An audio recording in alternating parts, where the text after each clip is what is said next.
Nah, kalau kita lihat di sini sebenarnya ada peluang dan juga sebenarnya ada tantangan di Brazil ini. Peluangnya adalah Brazil sebagai negara pemilik hutan tropis terbesar gitu kan. Sebenarnya di sini harusnya dia leading untuk leading antara negara tropical forest countries ini untuk mendorong pihak global mendukung upayanya ya untuk proteksi dan juga pemulihan hutan tropis gitu. Nah, di sini harusnya Brazil bisa leading terkait isu forest ini karena ya Brazil pemilik hutan tropis yang terbesar gitu. Termasuk juga Indonesia harusnya dia udah nempel ke Brazil ya gitu untuk membawa kepentingan dan isu strategis yang sama sebenarnya dalam konteks tropical forest countries gitu.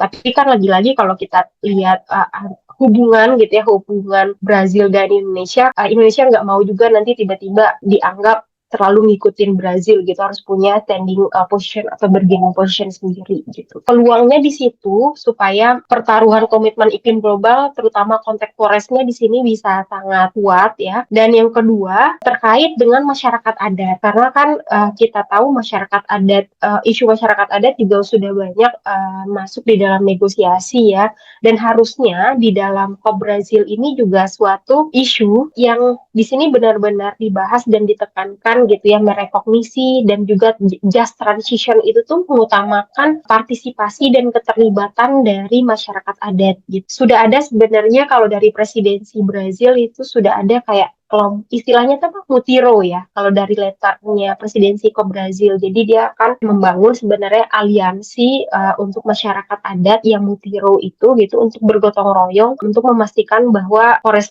tropical forest ini tetap bisa diselamatkan dan juga hak-hak masyarakat adatnya juga bisa direkognisi dan dilindungi. Tapi kemudian tantangannya adalah yang tadi juga sempat saya mention saat presentasi, Brazil ini meskipun memang dia kaya akan hutannya gitu ya, tapi juga sampai sekarang masih eksplorasi fosil fuelnya gitu, fosil migasnya gitu. Nah, bisa jadi ini juga mendorong nanti komitmen iklim dan komitmen politik di COP ini nggak bisa jadi kuat dan firm juga ya, karena situasinya Brazil dia sendiri gitu ya sebagai negara presidensi masih punya kepentingan untuk eksplorasi migas gitu. Jadi kayak seperti komitmen untuk phase out fossil fuel ini mungkin akan sangat berdinamika ya negosiasinya di Beleng nanti di Brazil gitu. Bisa jadi nanti seperti COP Dubai karena kan COP Dubai nggak mau phase out atau phase down fossil fuel ya. Hanya keluar itu negosiasinya hanya transition away. Maksudnya transition away ini apa? Kita putus gitu tapi kita jauhan aja gitu tapi nggak mau putus gitu kan. Kalau istilahnya orang berhubungan gitu ya gitu nggak mau phase out gitu. Nah bisa jadi kesepakatan untuk phase out fossil fuel akan sangat sulit mungkin dicapai di COP 30 di Brazil ini gitu. Dan kemudian di sini ada tantangan dan peluang juga karena terkait dengan inisiatif Brazil yang tadi itu Tropical Forest Forever Facility. Satu sisi ini inisiatif yang bagus untuk mobilisasi pendanaan untuk tropical forest countries ya seperti Brazil, Indonesia, DRC ya, DR Kongo gitu sebagai negara yang pemilik hutan paling luas gitu bisa mengakses pendanaan TFFF ini gitu. Tapi kemudian kan di situ juga terjadi dinamika juga bahwa TFF ini kan juga nggak pure juga untuk pendanaan publik ya, mekanismenya juga masih tetap dibahas gitu, karena ada juga di sini kan loan ya, dia kan sebenarnya invest ya, bukan benar-benar langsung mobilisasi dana publik gitu untuk ke negara-negara berkembang, negara rentan termasuk tropical forest countries gitu. Jadi maksudnya masih invest. Jadi kalau tekanan di jaring masyarakat sipil internasional saat ini itu jangan sampai Brazil sebagai forest cop, tapi juga di sini dibahas terkait dengan phase out fossil fuel. Kalau dulu kan di Baku terkenal sekali julukannya kan finance cop ya, karena di situ banyak membahas terkait dengan pendanaan-pendanaan iklim gitu. Nah, di Brazil ini jangan sampai nanti hanya jadi forest cop gitu. Dan isu soal phase out fossil fuelnya ke belakang. Cuman memang tadi yang perlu di-highlight adalah kekhawatiran menguatnya narasi forest gitu di COP 30 ini kemudian menutupi kepentingan untuk tidak mau phase out dari fosil gitu ya. Itu sangat dikhawatirkan sekali dan lagi-lagi memang dorongan masyarakat sipil baik di internasional maupun di Indonesia itu adalah bagaimana melihatnya secara holistik gitu. Jadi ketika pun kita ngomongin hutan itu sebagai salah satu strategi untuk adaptasi mitigasi iklim, tetapi ngelihatnya bukan dalam konteks komodifikasi dan finansial saja, tetapi bagaimana pengakuan hak masyarakat adat dan lokal itu menjadi basis utama gitu ya, serta mendukung mereka untuk melakukan aksi-aksi perlindungan secara lebih besar gitu. Nah, yang kedua di saat yang bersamaan juga konteks fosil itu juga tetap terus dibicarakan gitu. Kadang-kadang ada upaya untuk membelah isunya gitu ya. Ketika kita ngomongin soal krisis iklim dalam konteks FOLU, Forest and Land Use, kita selalu jatuh pada tadi gitu. Gimana nih kalau kita ngelihat hutan ini bisa di save karbonnya gitu ya, sehingga dia bisa di offsetting gitu, atau kemudian kita bisa dapat uang untuk bisa melakukan adaptasi mitigasi gitu ya, dan kita melupakan gitu narasi fosilnya. Jadi memang dari kita masyarakat sipil juga ketika kita ngomongin soal krisis iklim, mari kita melihat akar persoalannya apa dan melihat konteks hutan itu bukan untuk mencuci semua atau menutupi semua atau menyeimbangkan semua fosil yang terus-menerus dilepas. Mungkin ada dua. Jadi pertama, karena krisis iklim yang sekarang yang kita hadapi ini kan berkaitan sebenarnya kepada komitmen atau komitmen politik ya. Target politik di sini sebenarnya. Karena ini berkaitan dengan ekonomi politik gitu ya, nggak hanya di Indonesia dan global, kita harus sebenarnya bersuara di sini gitu.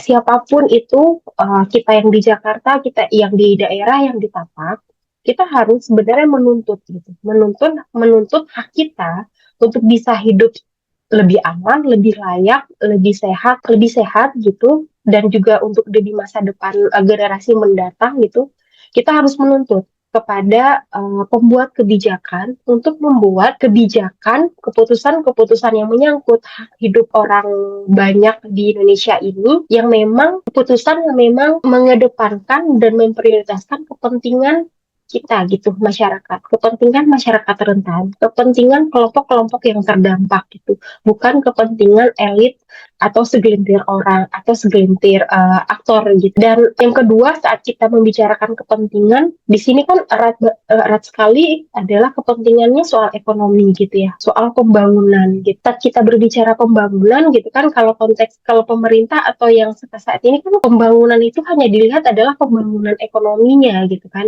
Tapi kalau kita mau berbicara ekonomi yang berkelanjutan, yang dilihat itu adalah kita mengejar pertumbuhan ekonomi gitu ya, tapi bagaimana menyelamatkan lingkungan, menyelamatkan keberlangsungan ekologi dan juga kesejahteraan dan inklusi sosial gitu. Itu kan yang dinamakan pembangunan berkelanjutan.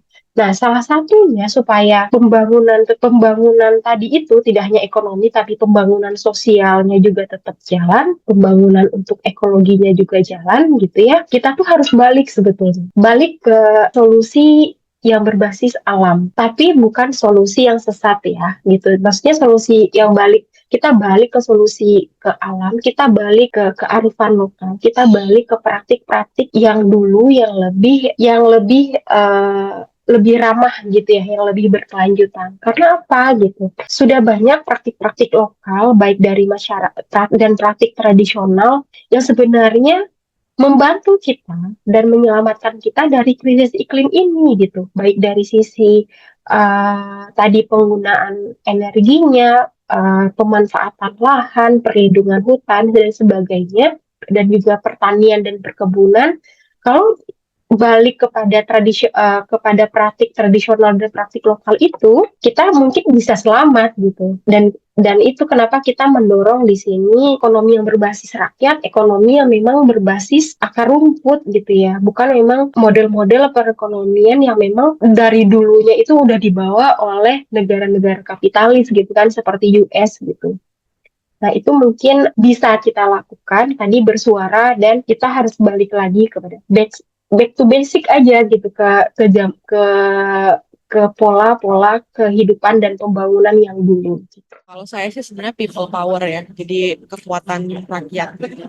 Dan kekuatan rakyat ini dia harus lintas negara karena ngomongin soal krisis itu kan nggak bisa ngomongin hanya Indonesia aja gitu, tapi dia secara global. Jadi kekuatan rakyat yang lintas negara ini secara global ini memang harus dibangun karena menurut saya untuk mengandalkan kebijakan yang hari ini saja itu nggak bisa ya membawa kita keluar dari situasi krisis. Dan menurut saya memang out, harus out of the box, out of the mind, apapun gitu yang imajinasinya itu nggak boleh biasa-biasa aja kayak hari ini gitu. Misal imajinasinya itu, oke, kita kayak tadi ya jatuh ke solusi yang salah tadi gitu ya. Oke, saya bukan mau menyalahkan ini ya, inisiatif personal untuk misalnya mengurangi sampah itu bagus ya teman-teman. Tapi problem sampah ini kan juga problem struktural ya. Kalau misalnya kita tidak mendorong dia ke arah kebijakan perubahan strukturalnya, maka dia tetap akan menjadi problem yang besar gitu. Misal kalau kita balikan semua tanggung jawabnya ke tanggung jawab personal gitu ya, untuk mengurangi sampah, terus kemudian mengurangi listrik, pemakaian listrik dan lain sebagainya, itu nggak bisa menyelesaikan problem kita gitu karena problemnya struktural. Yang kita butuhkan itu adalah perubahan strukturalnya.